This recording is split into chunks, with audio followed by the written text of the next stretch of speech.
Assalamualaikum warahmatullahi wabarakatuh. Selamat datang di IMM Komisariat Saintek UMKT.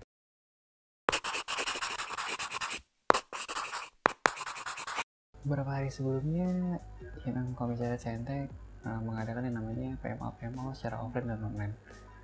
Bagi teman-teman yang belum tahu, apa sih PMA-PMO itu? Yuk, mari kita simak videonya.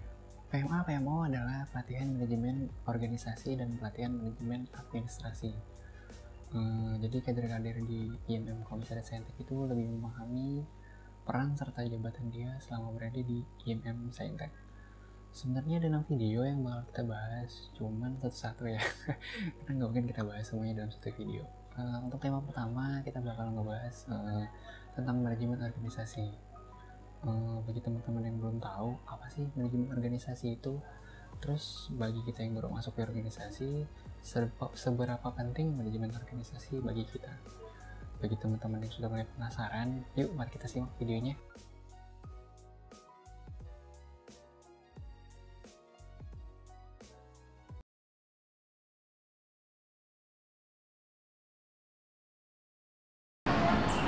Assalamualaikum Mas, bagus ya. Waalaikumsalam warahmatullahi wabarakatuh. Hari ini kita mau diskusi sedikit tentang apa sih manajemen organisasi itu, seberapa penting manajemen organisasi itu dalam kita berorganisasi. Kan biasanya orang masuk organisasi kan tinggal masuk aja tapi nggak tahu dia ngapain. Itu bisa sedikit tahu. Oh siap. Ya terima kasih. Assalamualaikum warahmatullahi wabarakatuh. Selamat sore kawan-kawan IMM Saintek dimanapun kalian berada, baik yang offline maupun yang online. Hari ini kita akan sedikit membahas tentang manajemen organisasi. Dan manajemen sendiri adalah suatu perencanaan yang bisa dilakukan di dalam suatu organisasi. Kita tahu apa sih tujuan organisasi itu. Banyak hal yang perlu kita ketahui ketika kita membahas tentang manajemen organisasi ya, termasuk bagaimana nantinya komunikasi kita antara teman-teman kader, kemudian bagaimana kondisi teman-teman kader kita, itu yang perlu kita lihat nantinya. Karena hal ini, manajemen organisasi ini sangat penting untuk menyatukan apa tujuan kita ketika berorganisasi itu, seperti itu. Karena kita agar nantinya manajemen ini benar-benar menyatukan kita dalam satu suara dalam organisasi seperti itu. Manajemen ini menyatukan semuanya ya, bisa jadi tujuan, follow up antar sesamanya. Ini karena manajemen ini adalah suatu perencanaan. Nanti dalam perencanaan itu banyak hal yang bisa dilakukan seperti itu. Misalnya untuk mencapai suatu tujuan atau membangun komunikasi yang baik di dalam komisariat. Misalnya suatu komisariat itu mempunyai 50 orang nih. Bagaimana kita bisa memanajemen organisasi di dalam komisariat itu dengan jumlah 50 kader untuk memanajemen seluruh orangnya. Nah, salah satunya kita bisa membuat tim inti dalam suatu komisariat untuk manajemen itu. Jadi setiap informasi yang kita lakukan itu bisa disaring di tim inti baru dikeluarkan. Atau tim inti ini bisa dibilang sebagai tim kecilnya gitu. Sebelum semua hal disampaikan di luar, kita bahas di tim kecil itu supaya nantinya ketika di luar disampaikan secara menyeluruh itu benar-benar bisa satu suara seperti itu. Itu salah satu pentingnya manajemen organisasi. Nah, di situ salah satu pentingnya. Manajemen ini kurang lebih kayak dunia pekerjaan ya, kan ada pimpinan, terus ada kerjasama tim, gimana ada pembagian juga, gimana cara handle orang banyak, tapi udah ada struktur gitu kan. Betul banget. Nah, jadi itu salah satu pentingnya manajemen. Jadi setiap anggota atau setiap pimpinan di komisariat itu benar-benar tahu tugas tupoksinya itu apa di dalam komisariat itu. Nah, sebagai ketua, dia tahu bagaimana manajemen teman-temannya, dia tahu tugasnya sebagai apa, seperti itu. Misalnya kemudian sekretaris tugasnya apa yang harus dikerjakan. Nah, kemudian dengan anggota-anggota lain per bidang, ketua bidang organisasi, bidang tablik, bidang media komunikasi. Nah, semuanya harus tahu itu seperti itu. Agar benar-benar termanajemen dengan baik. Nah, baru nanti kita akan tahu tuh seberapa beberapa keberhasilan di tingkat komisariat. Nah, salah satunya pentingnya manajemen organisasi adalah kita harus mempunyai program kerja di komisariat itu. Kita harus punya program kerja yang jelas, apa ya dari tujuan kita di komisariat, dari visi misinya. Nah, kita bisa tahu itu. Nah, nantinya setiap kegiatan itu bisa dimanajemen dengan baik. Misalnya dari tanggalnya, acaranya, kegiatannya siapa, dari mana kegiatannya, siapa pesertanya, dananya dari mana. Nah, itu perlu di manajemen semuanya. Salah satunya nanti per bidang-bidang mengetahui. Itulah pentingnya. Jadi jangan sampai di tiap komisariat itu sudah mendapatkan amanah tetapi belum mengetahui tugas fungsi amanahnya itu sebagai misalnya bidang medcom itu amanahnya apa. Nah, itu perlu diketahui. Nah, semuanya itu inilah di IMM salah satu keunggulannya, kita sebenarnya sudah tahu apa tugas-tugas kita itu melalui tanfis. Nah, itu semuanya sudah ada di dalam tanfis itu seperti itu. Jadi di tanfis itu sudah dari keseluruhan apa yang harus dilakukan di IMM itu sebenarnya sudah tercantum di tanfis. Tetapi ketika ada hal yang tidak sesuai di tanfis, tetapi selama dia tidak bertentangan, itu bisa saja dilakukan. Manajemen ini kan berarti ada sangkut pautnya sama kedepannya mau dibawa kemana nih? Betul. Misal kalau ada suatu komisariat itu nggak punya tujuan tuh, dia bakalan hancur atau bakal melepas dari visi misinya tuh? Sebenarnya kan kita bisa lebih mengetahui secara keseluruhan meskipun kita di berkomisariat, di pimpinan cabang, di DPD, di DBP secara struktural, tetapi di IMM sendiri, organisasi IMM sendiri kan mempunyai tujuan sendiri, mengusahakan terbentuknya akademi Islam yang berakhlak mulia. Nah, itu secara luas itu bisa digunakan gitu, baik di tingkat komisariat atau di pimpinan cabang, itu bisa digunakan gitu. Wah, berarti di tingkat komisariat itu sama aja bahwa tujuan IMM itu mengusahakan terbentuknya akademisi Islam yang berakhlak mulia. Tetapi secara khususnya, misalnya di IMM Saintek mempunyai visi misi sendiri nih. Nah, itu tidak bertentangan, selama tidak bertentangan tidak masalah. Nah, karena tiap komisariat mempunyai ini tujuan di dalam komisariatnya itu, mempunyai latar belakang yang berbeda-beda jurusan. Nah, itu bisa menjadi acuan untuk digunakan. Misalnya teman-teman teknik ini lebih condong kepada hal-hal yang sifatnya ke teknikan seperti itu, teknik mesin, teknik informatika, teknik sipil. Nah, itu kan secara khusus seperti itu. Hal-hal diskusinya kebanyakan tentang teknik. Sehingga teman-teman di IMM Saintek ini benar-benar menguasai dari segi keteknikannya seperti itu, dari bidangnya dia harus benar-benar menjadi ahli di bidangnya. Tetapi secara pengetahuan umum, dia harus tahu juga sesuai dengan trilogi IMM kan, intelektualitas, humanitas, dan religiositas. Tetapi yang harus diperhatikan, secara trilogi memang kita mempunyai trilogi IMM, tetapi secara beban etika pribadi atau beban moral kita sebagai seorang mahasiswa, kita harus benar-benar ahli di bidangnya seperti itu. Kita harus benar-benar menguasai bahwa memang ilmu itu tidak hanya sekedar dihafal, tetapi harus kita benar-benar pahami. Misalnya Saputra sebagai mahasiswa teknik informatika kader IMM di Saintek, Saputra harus benar-benar memahami teknik informatika itu seperti apa gitu kan. Jadi benar-benar harus sebagai ahlinya seperti itu. Jadi ketika orang tanya tentang teknik informatika, Saputra tahu juga. Tetapi ketika bicara tentang keagamaan, Saputra harus tahu juga. Nah, di situ dibangunnya di IMM seperti itu. Jadi imbang lah ya. Nah, betul, harus menyeimbangkan seperti itu. Tim teman-teman online kalau Anda bisa bertanya aja langsung atau teman-teman di sini langsung tanya gitu lah. Juga menarik sih sebenarnya organisasi dalam di organisasi itu gimana.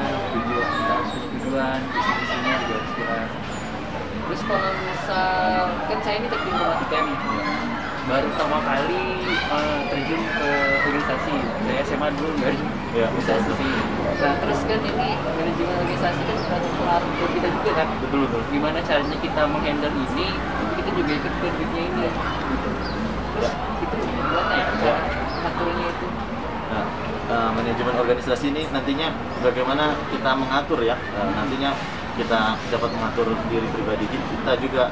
Itu pentingnya di organisasi kan salah satunya kita bagaimana kita bisa membangun komunikasi, membangun organisasi di lingkaran organisasi. Tetapi ketika di luar kita juga nantinya akan mendapatkan hal itu juga gitu. Kita ketika pembelajaran ilmu ini tidak hanya sebatas di sini saja gitu, tidak hanya di MM, tetapi kita akan bisa menerapkannya di luar juga gitu. Kalau kita yang baru pertama kali terjun di organisasi, wah kita harus benar-benar tahu nih bagaimana mengatur waktunya. Nah itu salah satu di betul-betul kita harus manajemen waktu kan.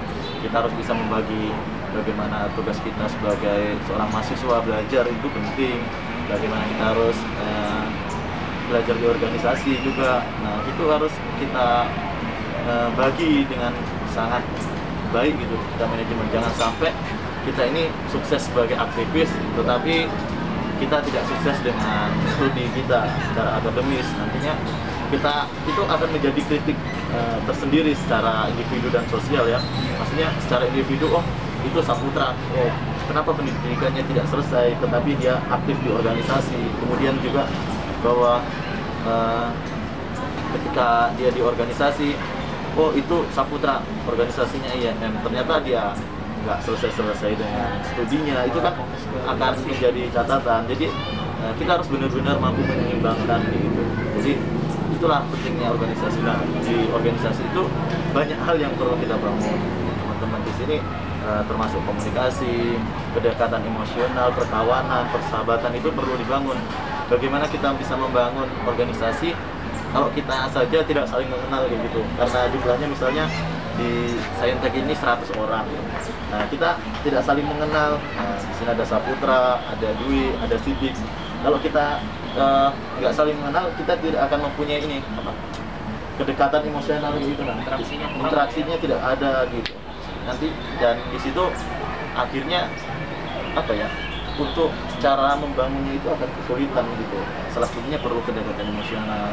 Karena nanti di organisasi itu misalnya kita mempunyai kegiatan atau apa, kok ada teman kita yang nggak datang nih, kenapa nih, kita nggak tahu kan. Nah, tapi ternyata ketika kita tahu ternyata dia ada kesulitan atau hal-hal yang tidak bisa dia tinggalkan misalnya. Seperti itulah perlunya kita juga memahami kawan-kawan kita seperti itu. Misalnya dia ada keluarganya sakit atau apa, nah itu harus menjadi pertimbangan kita bersama. Nah itu tugasnya teman-temannya. Nah, bagaimana memanajemen hal-hal yang sudah di luar sesuai yang direncanakan gitu. Nah itu penting sekali juga gitu.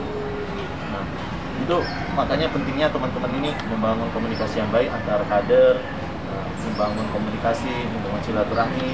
Misalnya Dwi dengan Saputra ini harus saling bertemu kayak gitu. Kalau nggak ketemu, ini akan lama-lama hilang juga ya gitu. Jadi terkadang kita melihat sisi secara ketika kita membangun komunikasi antara teman dianggap oh kepo nih, terus ngechat wah ini modus nih. Nah itu hal-hal yang harus dihindari juga di MM, karena kita sedikit dibilang modus, komunikasi kita ini akan tidak terbangun dengan baik gitu. Kadang tuh orang main cuma kepo aja. Ya, kadang-kadang kan ada kepo kayak gitu, ada juga misalnya yang memang yang agak hati-hati itu antara Imawan dan Imawati ya. Kadang-kadang kan ini ada maunya nih dikirain ngechat, ada maunya nih, padahal kan terkadang kita ingin bersilaturahmi dengan baik dengan teman-teman kita kayak gitu kan. Makanya sebenarnya ada batasan-batasan yang bisa kita laksanakan dalam membangun komunikasi.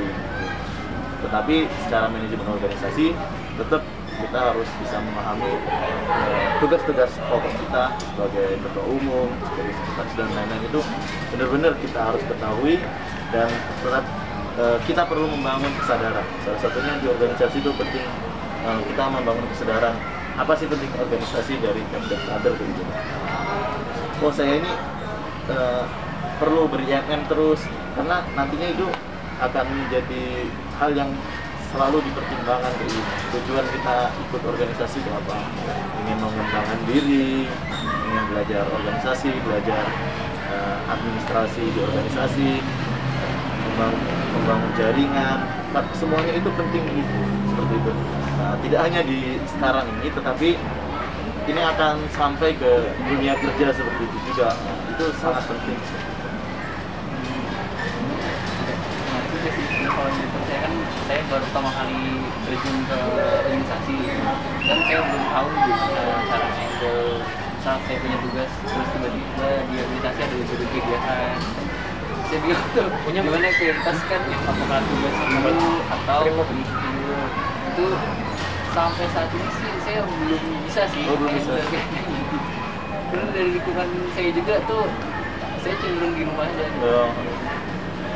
Kayaknya antara entah komunikasi yang pertama atau dari lingkungan saya yang kurang mengeksplor kan bisa juga. Salah satunya kalau ketika kita di organisasi ya, terutama di MM itu sangat banget ditekankan ketika saya itu bahwa ketika kita menunda satu pekerjaan berarti kita akan menambah pekerjaan lainnya seperti itu. Jadi terutama saya tekankan kepada kader-kader MM jangan menunda-nunda mengerjakan tugas, menunda suatu pekerjaan, karena ketika kita menunda suatu tugas atau pekerjaan nantinya ketika akan ada tugas lagi itu akan berlipat ganda seperti itu, menambah lagi seperti itu. Tapi ketika ada tugas yang sama-sama penting, ada dua hal yang sama-sama tidak bisa ditinggalkan, kita harus perlu mempertimbangkan hal-hal di luar itu seperti itu. Se-urgent mana kegiatan itu gitu lah. Misalnya ada yang kita pertimbangkan, misalnya ada kegiatan dengan keluarga, dengan organisasi. Nah, kita harus mempertimbangkan itu. Nantinya ketika kita benar-benar kita harus bisa hadir di dua-duanya, tetapi waktunya bersamaan nih. Gimana nih waktunya bersamaan nih? Nah, misalnya tidak bisa, tentu kita harus mengkonfirmasi gitu kan. Misalnya kita benar-benar nggak bisa nih, di rumah ada hal yang benar-benar nggak bisa kita lepaskan dari pekerjaan gitu kan. Nah, jadi kita harus mengkonfirmasi dengan ketua. Nah, nanti di situ lagi dicari solusinya lagi kan bareng-bareng. Nah, Kanda, mohon maaf ini saya belum bisa mengikuti kegiatan, atau Kanda, saya ini di bagian acara nih, tetapi saya ada kegiatan yang benar-benar nggak bisa saya tinggalkan gitu kan. Itu nanti teman-teman yang lain akan menghandle kegiatannya si ini, kegiatan di organisasi yang nggak bisa ditinggalkan. Nah, tetapi terkadang di organisasi itu kan teman-teman idealis nih. Wah, saya kalau organisasi itu nomor satu, kegiatan di kampus nantilah. Nah, itu perlu dipertimbangkan juga hal-hal kayak gitu. Karena memang secara prioritas yang pertama kita harus lakukan ini pendidikan sebagai mahasiswa ya, itu penting, tetapi itu tidak cukup seperti itu. Penting tetapi tidak cukup. Ada hal yang perlu kita harus perlu juga belajar di luar perkuliahan ya. Apalagi hari ini perkuliahan kita secara daring online ini akan sedikit mengalami kesulitan seperti itu, saya yakin. Ini kan berbeda kan. Kan manajemen ini berarti ditekankan ke para kadernya. Nah, itu sah aja nggak sih misalkan yang bukan aku ketua tapi mengajukan visi misi ini kayak kira tujuan untuk saat ini misal komisaris Santek yang dibawa kayak ini, tapi statusnya dia bukan sebagai ketua tapi sebagai anggota biasa. Ya. Itu sah aja nggak sih untuk memanajemenkan Santek itu?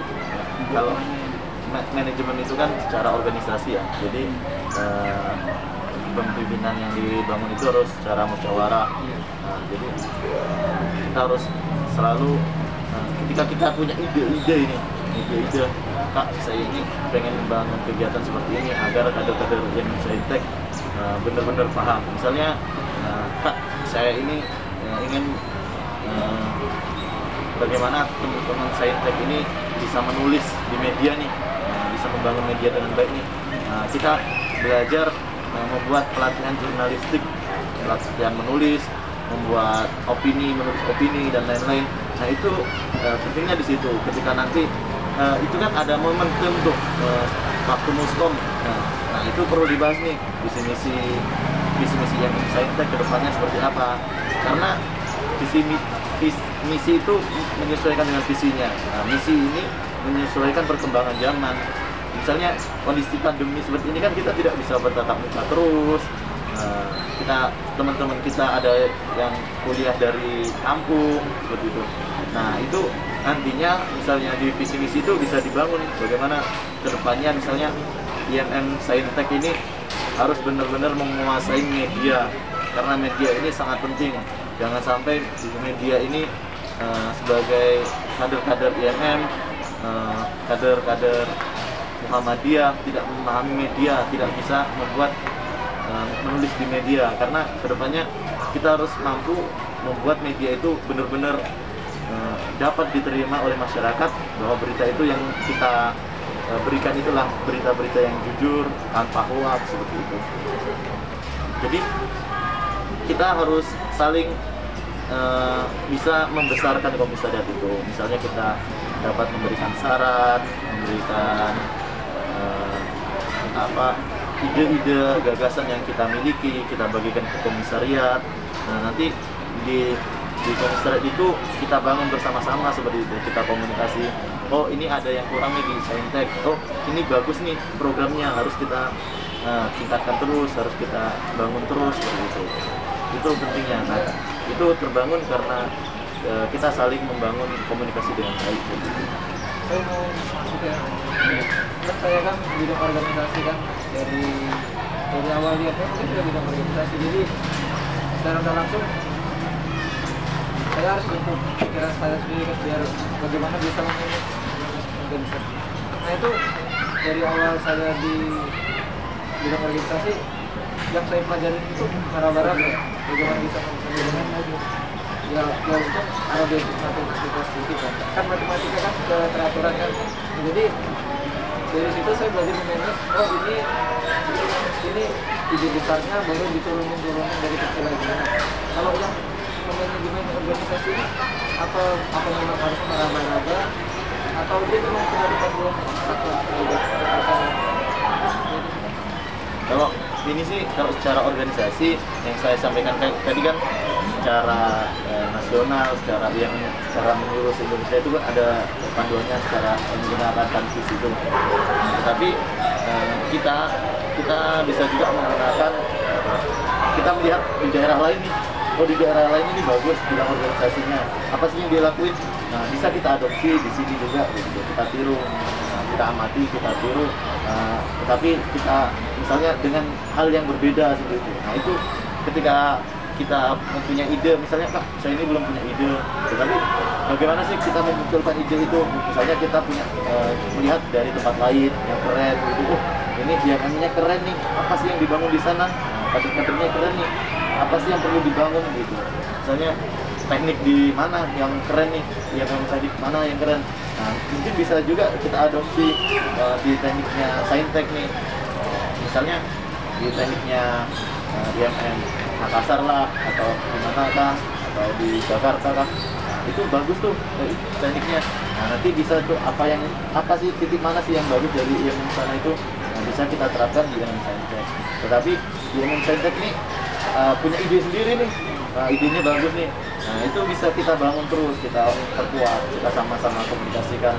Jadi ketika misalnya bidang organisasi punya kegiatan nih, jangan sampai yang mengurus itu bidang organisasi aja, tetapi teman-teman yang lain itu support, saling support. Misalnya dari media nih, nah ini kan PMA PMO organisasinya punya, nah media ini harus support juga gitu. Jadi saling mensupport. Jadi jangan sampai kita tuh merasa, waduh di MM ini karena sudah ada per bidang, kita tuh merasa sendirian gitu. Nah, ini kayak gitu sih banyak sih. Nah, gini juga ketika kita ada kegiatan, kita harus mengundang komisariat lain, ya kan, biar rame, biar ada kegiatan dulu, teman-teman tuh yang lain tahu, oh ya saya punya kegiatan nih, teman-teman saya bisa ikut gitu. Jadi kita tuh saling memperkuat komunikasi. Harapannya komunikasi yang baik antar komisariat dengan pimpinan cabang dengan dewan pimpinan daerah itu akan membangun komunikasi yang baik, nantinya dapat membangun jaringan yang baik juga ke depannya. Misalnya kita pulang kampung atau mempunyai tugas apa atau mempunyai kegiatan proyek apa, nanti kita bisa saling membantu gitu. Misalnya di MM Saintek nggak ada yang jago desain, tapi di FEAB itu ada yang jago desain nih. Oh, jadi kita bisa saling berkolaborasi untuk meminta bantuannya. Atau misalnya nanti kita bisa minta materi dari yang FEAB atau cabang nanti yang benar-benar tahu tentang media. Jadi saling membangun komunikasi yang baik. Jadi antar komisariat juga harus dari internalnya sendiri ya, bisa dari komisariat lain, bisa dari mungkin dari sama juga kan untuk membantu peningkatan kayak gitu. Jadi sebenarnya kita tuh perlu bersaing juga dengan komisariat lain, tetapi berlomba-lomba dalam kebaikan, tetapi persaingannya jangan saling menjatuhkan gitu kan. Nah, saya yakin persaingan yang ada sekarang di komisariat itu sudah sangat bagus dengan Wapetpar, FBHBP, Saintek, Yasman itu persaingannya di lingkungan Forkom UMKT sudah sangat baik, membuat kegiatan yang berbeda-beda. Nah, tetapi mungkin kita perlu jalin komunikasi lagi ketika ada komisariat yang punya kegiatan. Jangan kesannya komisariat itu sendirian gitu. Kita harus bareng-bareng nih datang nih kajiannya FHBP, kita datang bareng-bareng nih. Jadi kita tahu nih bahwa kita di MM itu banyak juga anggotanya gitu. Ya. Seperti itu.